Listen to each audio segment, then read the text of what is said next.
महाराज जी कृपा करते पातशाह कहते सर्व धर्म में श्रेष्ठ धर्म हर को नाम जप निर्मल करम।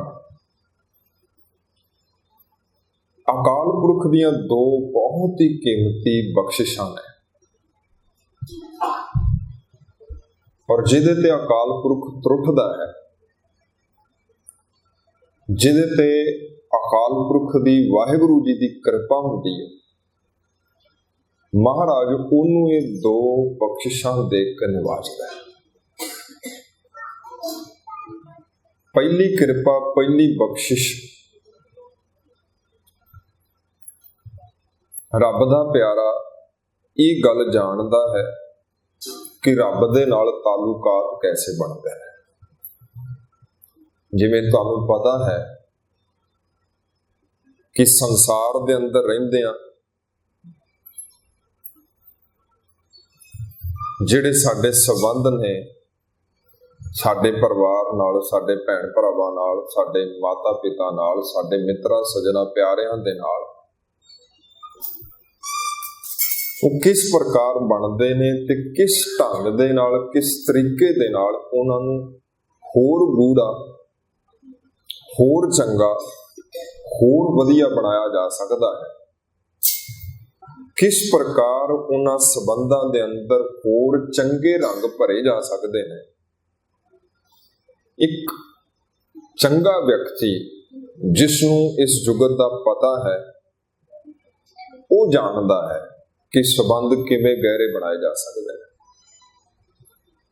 हुण इसे तरह ही रब दा प्यारा भी जानदा है कि रब नाल किवें अपने संबंध नूं गूढ़ा कीता जा सकदा है, गहरा कीता जा सकदा है, उहदे नाल तालुकात किवें बनाए जा सकदे ने। एक कृपा है अकाल पुरख दी जिहदे ते हो जांदी है, उहनूं समझ पै जांदी है कि रब नाल संबंध किवें बनाना है। दूजी कृपा, दूजी बख्शिश है प्यारिओ, जिथे उहनूं इह पता है कि रब नाल तालुकात किवें बनदे ने, उत्थे उहनूं इह भी पता है कि रब दे बंदिआं नाल किवें तालुकात बनदा है, किहड़ी चीज की जरूरत है, किहड़ा ढंग है, किहड़ी विधि है जिस दे नाल असीं रब दे प्यारिआं नाल अपने संबंध चंगे बना सकदे हां। रोज तुसीं पढ़दे हो ना, सी प्यारे मेल जिन्ना मिलिया तेरा नाम चित आवे।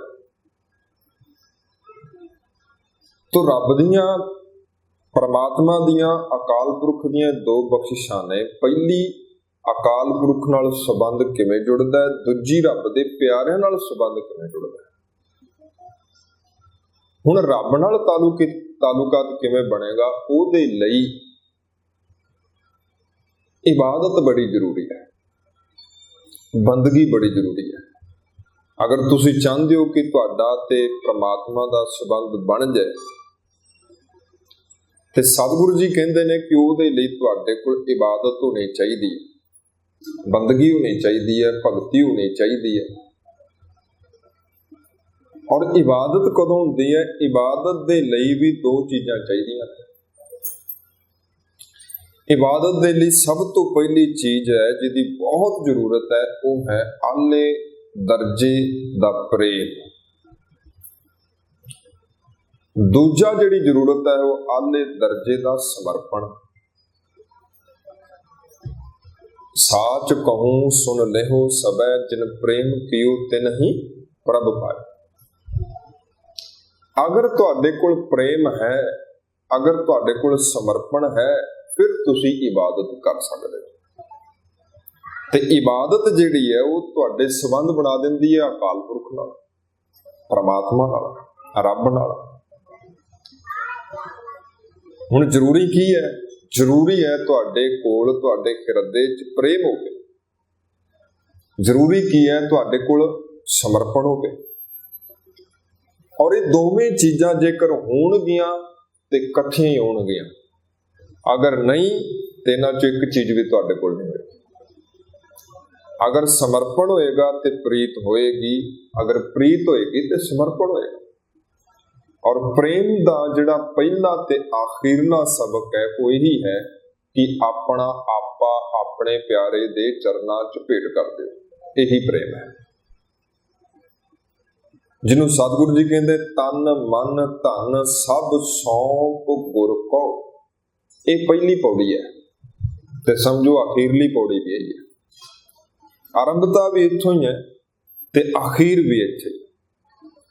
ਤਨ ਮਨ ਧਨ ਸਭ ਸੌਂਪ ਗੁਰ ਕੋ, ਹੁਕਮ ਮੰਨਿਆ ਪਾਈਐ। ਹੁਕਮ ਮੰਨਣਾ ਤਦ ਸੰਭਵ ਹੁੰਦਾ ਜੇਕਰ ਤੁਹਾਡੇ ਕੋਲ ਸਮਰਪਣ ਹੈ। ਜੇਕਰ ਸਮਰਪਣ ਨਹੀਂ ਹੈ, ਤੁਸੀਂ ਹੁਕਮ ਨਹੀਂ ਮੰਨੋਗੇ, ਤੁਸੀਂ ਹੁਕਮ ਅਦੁੱਲੀ ਕਰੋਗੇ। ਜੋ ਗੁਰ ਕਹੈ ਸੋਈ ਭਲ ਮਾਨੋ, ਹਰ ਹਰ ਕਥਾ ਨਿਰਾਲੀ। ਮਹਾਰਾਜ ਕਹਿੰਦੇ ਜੋ ਗੁਰੂ ਕਹਿੰਦਾ ਹੈ ਉਹਨੂੰ ਭਲਾ ਕਰਕੇ ਜਾਣਨਾ, ਇਹ ਉਹਨਾਂ ਦੇ ਲੇਖੇ ਵਿੱਚ ਹੁੰਦਾ ਹੈ ਜਿਨ੍ਹਾਂ ਕੋਲ ਸਮਰਪਣ ਹੈ। ਦੇਖੋ ਨਾ, ਜੇਕਰ ਤੁਸੀਂ ਆਪਣੇ ਮਾਤਾ ਪਿਤਾ ਦਾ ਕਹਿਆ ਮੰਨਦੇ ਹੋ, ਇਹਦਾ ਅਰਥ ਹੈ ਕਿ ਤੁਸੀਂ ਆਪਣੇ ਆਪ ਨੂੰ ਸਰੈਂਡਰ ਕੀਤਾ ਹੋਇਆ, ਤੁਸੀਂ ਆਪਣੇ ਮਾਤਾ ਪਿਤਾ ਦਾ ਸਤਿਕਾਰ ਕਰਦੇ ਹੋ। ਤੇ ਜੇਕਰ ਤੁਸੀਂ ਆਪਣੇ ਮਾਤਾ ਪਿਤਾ ਦਾ ਕਹਿਣਾ ਮੰਨਦੇ ਹੀ ਕੋਈ ਨਹੀਂ, ਉਹ ਜੋ ਕਹਿੰਦੇ ਨੇ ਤੁਸੀਂ ਉਹ ਕਰਦੇ ਹੀ ਕੋਈ ਨਹੀਂ, ਤਾਂ ਇਹਦਾ ਅਰਥ ਕੀ ਹੈ? ਕਿ ਤੁਹਾਡੇ ਅੰਦਰ ਕੋਈ ਸਮਰਪਣ ਵਾਲੀ ਭਾਵਨਾ ਹੈ ਹੀ ਨਹੀਂ। ਮੁਰਦਾ ਹੋਏ ਮੁਰੀਦ ਨਾ ਗੱਲੀ ਹੋਵਣਾ। ਸਮਰਪਣ ਜਿਹੜਾ ਹੈ ਪਿਆਰਿਓ, ਭਾਈ ਗੁਰਦਾਸ ਜੀ ਕਹਿੰਦੇ ਇਸ ਤਰ੍ਹਾਂ ਹੈ ਜਿਸ ਪ੍ਰਕਾਰ ਮੁਰਦਾ ਹੁੰਦਾ ਹੈ। ਮੁਰੀਦ ਤੇ ਮੁਰਦਾ ਇੱਕੋ ਜਿਹਾ ਹੈ। ਜਿਹੜਾ ਮੁਰਦਾ ਹੈ ਉਹਦੀ ਕੋਈ ਆਪਣੀ ਨਿੱਜੀ ਚਾਹਨਾ ਨਹੀਂ ਹੈ, ਨਿੱਜੀ ਖੁਆਇਸ਼ ਨਹੀਂ ਹੈ। ਭਗਤ ਕਬੀਰ ਸਾਹਿਬ ਜੀ ਕਹਿੰਦੇ ਤੁਸੀਂ ਮੁਰਦੇ ਨੂੰ ਚੰਦਨ ਦੀਆਂ ਲੱਕੜਾਂ 'ਚ ਜਲਾਓ, ਕੋਈ ਫਰਕ ਨਹੀਂ ਪੈਣਾ। ਉਹਨੇ ਤੁਹਾਨੂੰ ਕਹਿਣਾ ਨਹੀਂ ਕਿ ਬਹੁਤ ਵਧੀਆ ਕੀਤਾ ਤੁਸੀਂ ਮੈਨੂੰ ਚੰਦਨ ਦੀਆਂ ਲੱਕੜਾਂ 'ਚ ਜਲਾ ਰਹੇ ਹੋ। ਕਾਠ ਦੀਆਂ ਲੱਕੜਾਂ 'ਚ ਜਲਾਓ ਤਾਂ ਵੀ ਕੋਈ ਫਰਕ ਨਹੀਂ ਪੈਣਾ, ਉਹਨੂੰ ਮਿੱਟੀ 'ਚ ਰੋਲ ਦਿਓ ਤਾਂ ਵੀ ਕੋਈ ਫਰਕ ਨਹੀਂ ਪੈਣਾ, ਕੋਈ ਫਰਕ ਨਹੀਂ ਪੈਣਾ। ਜਿੱਥੇ ਮਰਜ਼ੀ ਰੱਖੋ ਉਹਨੂੰ, ਕੋਈ ਫਰਕ ਨਹੀਂ ਪੈਣਾ। ਕਿਉਂ? ਕਿਉਂਕਿ ਉਹਦੀ ਹੁਣ ਚਾਹਨਾ ਹੀ ਨਹੀਂ ਹੈ। ਚਾਹਨਾ ਕਰਨ ਵਾਲਾ ਹੀ ਉਹ ਸਰੀਰ 'ਚ ਨਹੀਂ ਰਹਿ ਗਿਆ। ਤੇ ਗੁਰਮੁਖ ਪਿਆਰਿਓ, ਜਿਹੜਾ ਮੁਰੀਦ ਹੈ ਉਹ ਜਿਉਂਦਿਆਂ ਜੀ ਆਪਣੇ ਮਾਲਕ ਨੂੰ ਹੀ ਸਭ ਕੁਝ ਸਮਝਦਾ ਕਿ ਜੋ ਮੇਰੇ ਮਾਲਕ ਦੀ ਇੱਛਾ ਉਹ ਮੇਰੀ ਇੱਛਾ, ਜੋ ਉਹ ਕਹੇਗਾ ਉਹ ਮੈਨੂੰ ਪ੍ਰਵਾਨ ਹੈ। ਮੁਰਦਾ ਹੋਏ ਮੁਰੀਦ ਨਾ ਗੱਲੀ ਹੋਵਣਾ, ਸਾਬਰ ਸਿਦਕ ਸ਼ਹੀਦ ਭਰਮ ਪਉ ਖੋਵਣਾ। ਜੋ ਗੁਰ ਕਹੈ ਸੋਈ ਭਲ ਮਾਨੋ, ਹਰ ਹਰ ਕਥਾ ਨਿਰਾਲੀ। ਕਿ ਜੋ ਗੁਰੂ ਨੇ ਕਿਹਾ ਉਹਨੂੰ ਮੰਨ ਲੈਣਾ, ਉਹਨੂੰ ਪ੍ਰਵਾਨ ਕਰ ਲੈਣਾ, ਇਹੀ ਸਮਰਪਣ ਹੈ। ਅਗਰ ਤੁਸੀਂ ਮੰਨਦੇ ਨਹੀਂ, ਕਾਹਦਾ ਸਮਰਪਣ ਹੈ? ਕੋਈ ਸਮਰਪਣ ਨਹੀਂ ਹੈ। ਤਨ ਮਨ ਧਨ ਸਭ ਸੌਂਪ ਗੁਰ ਕੋ। ਇੱਥੇ ਤੇ ਮਹਾਰਾਜ ਕਹਿੰਦੇ ਤੁਹਾਨੂੰ ਤਨ ਵੀ, ਤੁਹਾਨੂੰ ਮਨ ਵੀ, ਤੁਹਾਨੂੰ ਧਨ ਵੀ ਆਪਣਾ ਗੁਰੂ ਦੇ ਚਰਨਾਂ 'ਚ ਭੇਟ ਕਰਨਾ ਪੈਣਾ, ਅਰਪਣ ਕਰਨਾ ਪੈਣਾ। ਔਰ ਜੇਕਰ ਤੁਸੀਂ ਦੇਖਣਾ ਹੋਵੇ ਤੇ ਪਰ ਭਗਤ ਕਬੀਰ ਸਾਹਿਬ ਜੀ ਕਹਿੰਦੇ ਨੇ, ਕਰਵਤ ਭਲਾ ਨਾ ਕਰਵਟ ਤੇਰੀ, ਲਾਗ ਗਲੇ ਸੁਨ ਬਿਨਤੀ ਮੇਰੀ, ਹਉ ਵਾਰੀ ਮੁਖ ਫੇਰ ਪਿਆਰੇ, ਕਰਵਟ ਦੇ ਮੁਕੋ ਕਾਹੇ ਕੁਮਾਰ। ਜੋ ਤਨ ਚੀਰੇ ਅੰਗ ਨਾ ਮੋਰੂ, ਪਿੰਡ ਪਰੈ ਤੋ ਪ੍ਰੀਤ ਨਾ ਤੋਰੂ। ਮੈਂ ਬੇਨਤੀ ਕਰ ਰਿਹਾ ਸੀ ਕਿ ਪ੍ਰੀਤ ਤੇ ਸਮਰਪਣ ਇਕੱਠੇ ਰਹਿੰਦੇ ਨੇ, ਪ੍ਰੇਮ ਤੇ ਸਮਰਪਣ ਇਕੱਠੇ ਰਹਿੰਦੇ ਨੇ। ਔਰ ਜਿੰਨਾ ਸਮਾਂ ਤੁਹਾਡੇ ਕੋਲ ਆਲੇ ਦਰਜੇ ਦੀ ਮੁਹੱਬਤ ਨਹੀਂ, ਆਲੇ ਦਰਜੇ ਦਾ ਸਮਰਪਣ ਨਹੀਂ, ਓਨਾ ਸਮਾਂ ਤੁਹਾਡੇ ਜੀਵਨ 'ਚ ਇਬਾਦਤ ਨਹੀਂ। ਜਿੰਨਾ ਸਮਾਂ ਤੁਹਾਡੇ ਜੀਵਨ 'ਚ ਇਬਾਦਤ ਨਹੀਂ, ਓਨਾ ਸਮਾਂ ਤੁਹਾਡਾ ਤੇ ਪ੍ਰਮਾਤਮਾ ਦਾ ਸੰਬੰਧ ਬਣ ਨਹੀਂ ਸਕਦਾ। ਕਬੀਰ ਸਾਹਿਬ ਜੀ ਕਹਿੰਦੇ ਪਿੰਡ ਪਰੈ ਤੋ ਪ੍ਰੀਤ ਨਾ ਤੋਰੂ। ਇੰਨਾ ਸਮਰਪਣ ਹੈ ਕਿ ਜੇ ਕਰ ਮੇਰੇ ਸਿਰ ਤੇ ਕਲਵੱਤਰ ਰੱਖ ਦਿੱਤਾ ਜਾਏ, ਕਬੀਰ ਸਾਹਿਬ ਜੀ ਕਹਿੰਦੇ ਉਹ ਕਲਵੱਤਰ ਮੈਨੂੰ ਚੰਗਾ ਲੱਗੇਗਾ, ਉਹ ਆਰਾ ਮੈਨੂੰ ਚੰਗਾ ਲੱਗੇਗਾ, ਬਜਾਏ ਇਸ ਦੇ ਕਿ ਮੇਰਾ ਗੁਰੂ ਮੇਰੇ ਵੱਲ ਕੰਡ ਕਰ ਲੈ, ਮੇਰੇ ਵੱਲ ਪਿੱਠ ਕਰ ਲੈ। ਉਹ ਪਿੱਠ ਮੈਨੂੰ ਪ੍ਰਵਾਨ ਨਹੀਂ, ਆਰਾ ਮੇਰੇ ਸੀਸ ਤੇ ਸਿਰ ਤੇ ਰੱਖ ਦਿੱਤਾ ਜਾਏ ਉਹ ਮੈਨੂੰ ਪ੍ਰਵਾਨ ਹੈ। ਤੇ ਗੁਰਮੁਖ ਪਿਆਰਿਓ, ਤੇ ਕਬੀਰ ਸਾਹਿਬ ਦੇ ਥਿਊਰੀ ਦੱਸਦੇ ਨੇ, ਪ੍ਰੈਕਟੀਕਲ ਤੇ ਤੁਹਾਡੇ ਸਾਹਮਣੇ ਜਿਨ੍ਹਾਂ ਦੇ ਪਵਿੱਤਰ ਦਰ ਤੇ ਤੁਸੀਂ ਬੈਠੇ ਹੋ, ਧੰਨ ਗੁਰੂ ਤੇਗ ਬਹਾਦਰ ਸਾਹਿਬ ਮਹਾਰਾਜ, ਦਿੱਲੀ ਚਾਂਦਨੀ ਚੌਕ ਦੇ ਅੰਦਰ ਇਸ ਚੀਜ਼ ਨੂੰ ਪ੍ਰੈਕਟੀਕਲ ਕਰਕੇ ਦਿਖਾਇਆ ਗਿਆ। ਕਿਹਦੇ ਦੁਆਰਾ? ਭਾਈ ਮਤੀ ਦਾਸ। ਗੁਰੂ ਦੇ ਵੱਲ ਮੇਰਾ ਮੁੱਖ ਹੋਵੇ, ਗੁਰੂ ਦਾ ਮੇਰੇ ਵੱਲ ਮੁੱਖ ਹੋਵੇ, ਤੇ ਫਿਰ ਜਿਹੜਾ ਆਰਾ ਹੈ ਉਹ ਮੈਨੂੰ ਪਿਆਰਾ ਲੱਗਦਾ ਹੈ। ਕਰਵਟ ਭਲਾ ਨਾ ਕਰਵਟ ਤੇਰੀ, ਲਾਗ ਗਲੇ ਸੁਣ ਬਿਨਤੀ ਮੇਰੀ, ਇਹ ਹੈ ਸਮਰਪਣ। ਆਪਣੇ ਆਪ ਨੂੰ ਬਸ ਸੌਂਪ ਦਿੱਤਾ। ਧੰਨ ਸਤਿਗੁਰੂ ਗੁਰੂ ਗੋਬਿੰਦ ਸਿੰਘ ਮਹਾਰਾਜ ਨੇ ਜਦੋਂ ਆਵਾਜ਼ ਦਿੱਤੀ ਨਾ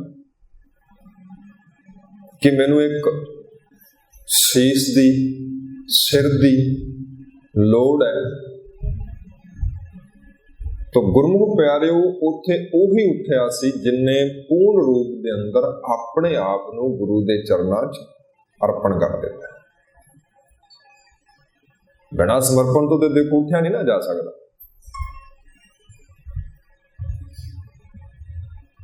ਕਰਵਟ ਭਲਾ ਨਾ ਕਰਵਟ ਤੇਰੀ, ਲਾਗ ਗਲੇ ਸੁਣ ਬਿਨਤੀ ਮੇਰੀ, ਹਉ ਵਾਰੀ ਮੁਖ ਫੇਰ ਪਿਆਰੇ, ਕਰਵਟ ਦੇ ਮੁਖ ਕਾਹੇ ਕੁਮਾਰੇ, ਜੋ ਤਨ ਚੀਰੈ ਅੰਗ ਨਾ ਮੋਰੂ। ਕਹਿੰਦੇ ਜੇਕਰ ਮੇਰੇ ਸਰੀਰ ਨੂੰ ਚੀਰਿਆ ਜਾਏ ਤੇ ਮੈਂ ਆਪਣਾ ਹੱਥ ਪਿੱਛੇ ਨਹੀਂ ਕਰਾਂ।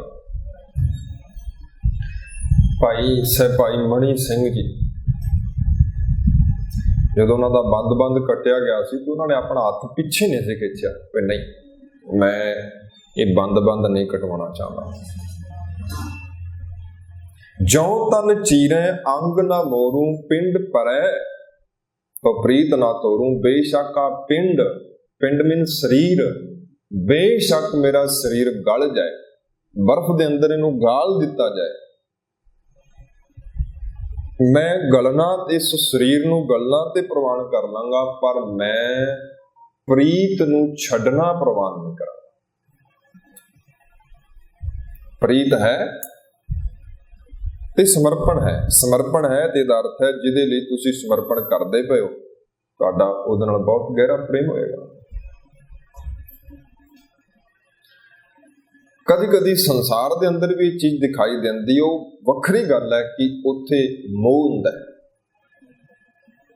ਮਾਂ ਆਪਣੇ ਬੱਚੇ ਨੂੰ ਬਚਾਉਣ ਵਾਸਤੇ ਤਿਆਰ ਹੋ ਜਾਂਦੀ ਹੈ ਕਿ ਜੇਕਰ ਬੱਚੇ ਨੂੰ ਇਹਦੀ ਦਿੱਕਤ ਬਣ ਗਈ ਹੈ, ਇਹਦੀ ਕਿਡਨੀ ਖਰਾਬ ਹੋ ਗਈ, ਤੇ ਮਾਂ ਕਹਿੰਦੀ ਮੇਰੀ ਕੱਢ ਕੇ ਇਹਦੇ ਚ ਪਾ ਦਿਓ। ਹੁਣ ਕੀ ਤੁਹਾਨੂੰ ਲੱਗਦਾ ਕਿ ਉੱਥੇ ਮਾਂ ਦਾ ਕਿੰਨਾ ਵੱਡਾ ਸਮਰਪਣ ਹੈ? ਹੋਰ ਕੋਈ ਬੰਦਾ ਨੇੜੇ ਨਹੀਂ ਲੱਗਦਾ, ਕਹਿੰਦਾ ਨਾ ਜੀ ਇਹ ਕੰਮ ਜਿਹੜਾ ਅਸੀਂ ਨਹੀਂ ਕਰ ਸਕਦੇ, ਆਪਣੇ ਕੌਣ ਜਾਣ ਗਵਾਏ ਬਈ ਦੂਜੇ ਤੇ ਲਈ। ਪਰ ਹੁਣ ਮਾਂ ਕਹਿੰਦੀ ਕਿ ਨਹੀਂ, ਮੇਰਾ ਬੱਚਾ ਜਿਉਂਦਾ ਰਹਿਣਾ ਚਾਹੀਦਾ ਹੈ, ਮੇਰੇ ਬੱਚੇ ਨੂੰ ਜੀਵਨ ਮਿਲ ਜਾਏ। ਇਹ ਮੈਂ ਸਿਰਫ ਇਸੇ ਕਰਕੇ ਬੇਨਤੀ ਕਰ ਰਿਹਾ ਕਿ ਕਈ ਵਾਰੀ ਸੰਸਾਰ 'ਚ ਵੀ, ਸੰਸਾਰੀ ਤਲ ਤੇ ਵੀ ਐਸੀਆਂ ਘਟਨਾਵਾਂ ਦੇਖਣ ਨੂੰ ਮਿਲਦੀਆਂ ਨੇ, ਤੇ ਜੇਕਰ ਆਪਣੇ ਬੱਚੇ ਦੀ ਜਗ੍ਹਾ ਕਿਸੇ ਹੋਰ ਦਾ ਬੱਚਾ ਹੋਵੇ ਫਿਰ ਦੇ ਸਕਦੇ ਹੋ? ਨਹੀਂ ਦਿਓਗੇ, ਕਿਉਂਕਿ ਉੱਥੇ ਕੋਈ ਪ੍ਰੇਮ ਨਹੀਂ ਹੈ, ਕੋਈ ਪ੍ਰੀਤ ਨਹੀਂ ਹੈ, ਕੋਈ ਸਮਰਪਣ ਵਾਲੀ ਗੱਲ ਹੈ ਹੀ ਨਹੀਂ ਹੈ। ਸਮਰਪਣ 'ਚ ਆਪਣੇ ਨਾਲੋਂ ਦੂਜਾ ਜ਼ਿਆਦਾ ਮਹੱਤਵਪੂਰਨ ਹੋ ਜਾਂਦਾ ਹੈ। ਆਪਣੇ ਨਾਲੋਂ ਦੂਜਾ ਜ਼ਿਆਦਾ ਹੋ ਜਾਂਦਾ ਹੈ। ਇਸੇ ਕਰਕੇ ਤੁਸੀਂ ਆਪਣੇ ਆਪ ਨੂੰ ਕੁਰਬਾਨ ਕਰ ਦਿੰਦੇ ਹੋ, ਤੇ ਜਿੱਥੇ ਤੁਸੀਂ ਦੂਜੇ ਨਾਲੋਂ ਜ਼ਿਆਦਾ ਹੋ ਉੱਥੇ ਤੁਸੀਂ 2 ਰੁਪਏ ਵੀ ਨਹੀਂ ਦੇ ਸਕਦੇ। ਜਿੱਥੇ ਆਪਣੇ ਆਪ ਨੂੰ ਤੁਸੀਂ ਜ਼ਿਆਦਾ ਰੱਖਿਆ ਹੋਇਆ ਕਿਸੇ ਤੋਂ, ਉੱਥੇ ਤੁਸੀਂ 2 ਰੁਪਏ ਵੀ ਨਹੀਂ ਦੇ ਸਕਦੇ। ਹੋਰ ਸਰੀਰ ਦਾ ਅੰਗ ਦੇਣਾ ਤੇ ਬੜੀ ਦੂਰ ਦੀ ਗੱਲ ਹੈ। ਤੋ ਇੰਨਾ ਸਮਰਪਣ ਜਦੋਂ ਹੋਵੇਗਾ ਫਿਰ ਇਬਾਦਤ ਦਾ ਜਨਮ ਹੁੰਦਾ ਹੈ। ਤੇ ਜਦੋਂ ਇਬਾਦਤ ਤੁਹਾਡੇ ਜੀਵਨ 'ਚ ਆ ਜਾਂਦੀ ਹੈ ਤੇ ਇਬਾਦਤ ਜਿਹੜੀ ਹੈ ਉਹ ਤੁਹਾਨੂੰ ਲੈ ਕੇ ਪਹੁੰਚ ਜਾਂਦੀ ਹੈ ਤੁਹਾਡੀ ਮੰਜ਼ਿਲ ਤੱਕ। ਇਬਾਦਤ ਹੀ ਹੈ, ਬੰਦਗੀ ਹੀ ਹੈ, ਭਗਤੀ ਹੀ ਹੈ ਜੋ ਤੁਹਾਡਾ ਪ੍ਰਮਾਤਮਾ ਨਾਲ ਸੰਬੰਧ ਹੋਰ ਗੂੜਾ, ਹੋਰ ਗਹਿਰਾ ਬਣਾ ਦਿੰਦੀ ਹੈ। ਜਿਵੇਂ ਜਿਵੇਂ ਤੁਸੀਂ ਇਬਾਦਤ ਕਰੋਗੇ ਤਿਵੇਂ ਤਿਵੇਂ ਹੋਰ ਗਹਿਰਾ ਸੰਬੰਧ ਬਣਦਾ ਸ਼ੁਰੂ ਹੋ ਜਾਏਗਾ। ਉਹਦੇ ਲਈ ਜ਼ਰੂਰੀ ਕੀ ਹੈ? ਹੁਕਮ ਮੰਨੇ ਪਾਈਏ, ਜੋ ਗੁਰ ਕਹੇ ਸੋਈ ਭਲ ਮਾਨੋ, ਤੁਹਾਨੂੰ ਮੰਨਣਾ ਪਏਗਾ ਜੋ ਗੁਰੂ ਕਹਿੰਦਾ। ਜੇਕਰ ਤੁਸੀਂ ਮੰਨ ਲੈਂਦੇ ਹੋ ਤੇ ਇਹਦਾ ਅਰਥ ਹੈ ਕਿ ਤੁਹਾਡਾ ਸਮਰਪਣ ਹੈ, ਜੇਕਰ ਤੁਸੀਂ ਮੰਨਦੇ ਕੋਈ ਨਹੀਂ ਇਹਦਾ ਅਰਥ ਹੈ ਸਮਰਪਣ ਕੋਈ ਨਹੀਂ ਹੈ।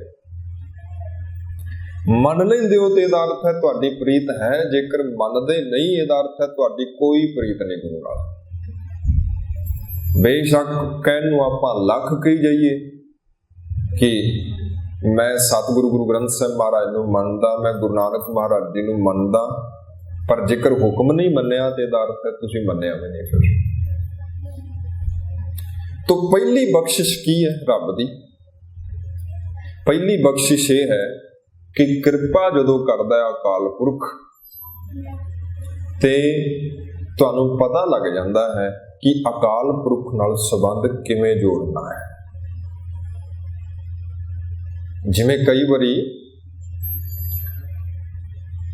ਤੁਹਾਨੂੰ ਰਾਹ ਦਾ ਨਹੀਂ ਪਤਾ ਹੁੰਦਾ, ਪਰ ਤੁਹਾਨੂੰ ਇਹ ਪਤਾ ਹੁੰਦਾ ਵੀ ਜਾਣਾ ਹੈ ਉੱਥੇ। ਰਾਹ ਦਾ ਪਤਾ ਲੱਗ ਗਿਆ ਤੇ ਬੜੇ ਆਸਾਨੀ, ਆਸਾਨ ਬਹੁਤ ਹੀ ਸੌਖੇ ਢੰਗ ਨਾਲ ਤੁਸੀਂ ਫਿਰ ਉੱਥੇ ਪਹੁੰਚ ਜਾਂਦੇ।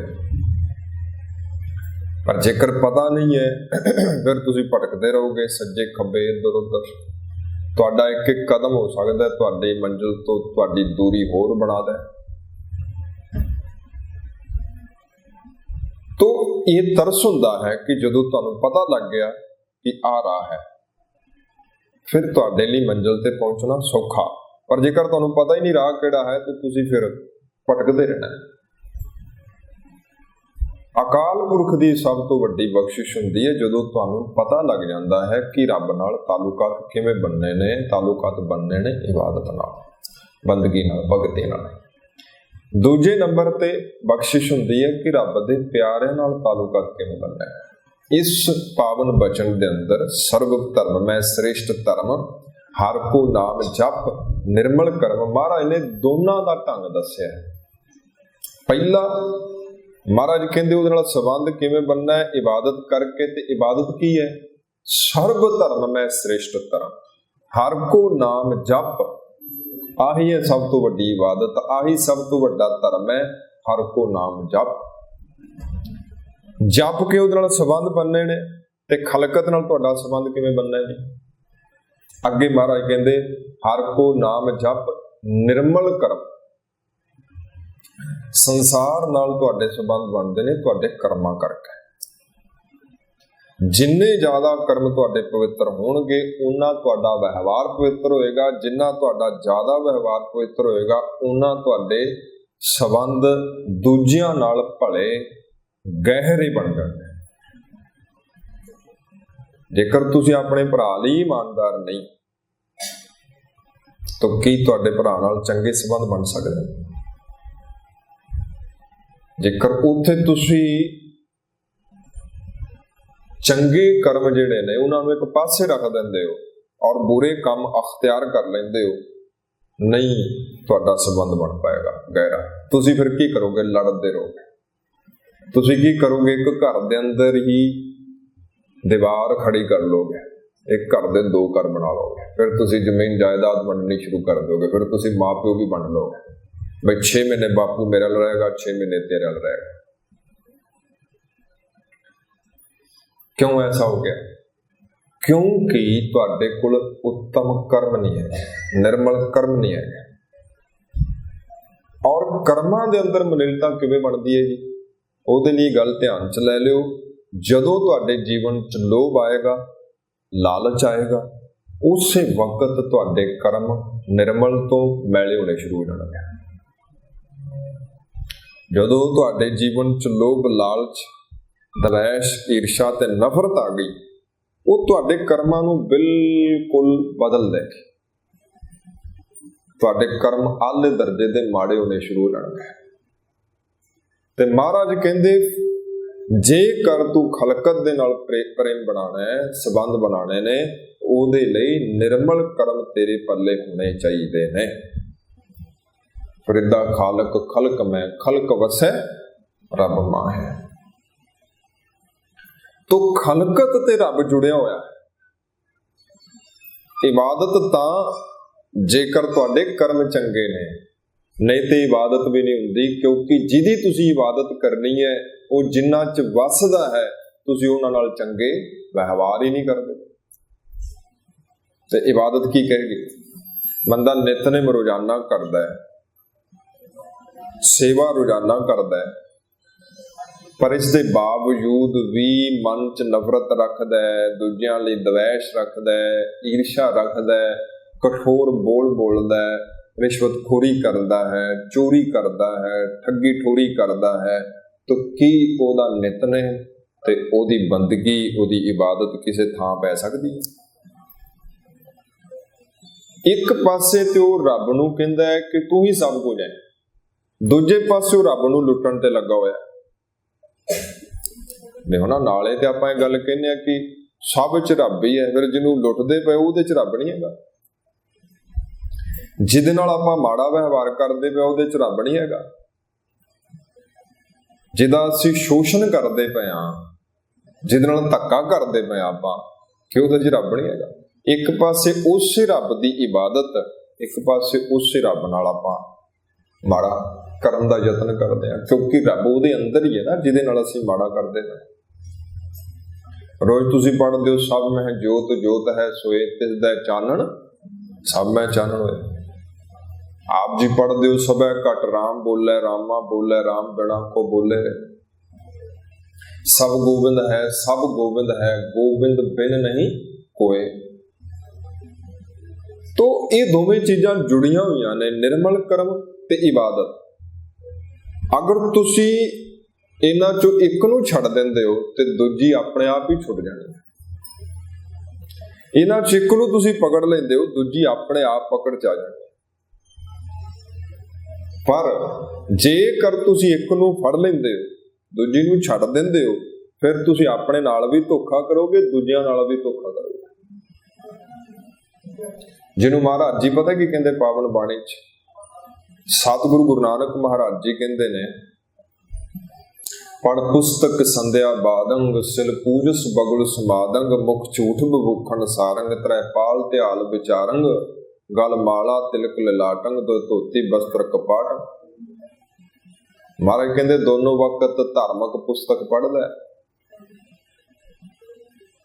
जे सिख है तो गुरबाणी पढ़ेगा, जे हिंदू है तो रामायण या गीता पढ़ेगा, जेकर मुसलमान है तो कुरान पढ़ेगा, नमाजा पढ़ेगा, ईसाई है तो बाइबल पढ़ेगा। महाराज कहते पढ़दा तो है, पर पढ़न तो बाद झूठ भी बोलता है, ठगी ठोरी भी करता है, माड़े काम ही नहीं छड़दा। वेदार्थ की है? इन्हें एक चीज नूं फड़ लिया पर फड़िया नहीं हैगा, अपने आप नाल धोखा करता है, दूजियां नूं धोखे च रखता है। क्यों? क्योंकि कर्म दे निर्मल होए कोई नहीं। तो गुरमुख प्यारिओ, इस चीज नूं हमेशा ध्यान च रखियो, सर्ब धर्म में श्रेष्ठ धर्म, हर को नाम जप निर्मल कर। ये है राह अकाल पुरख की प्राप्ति।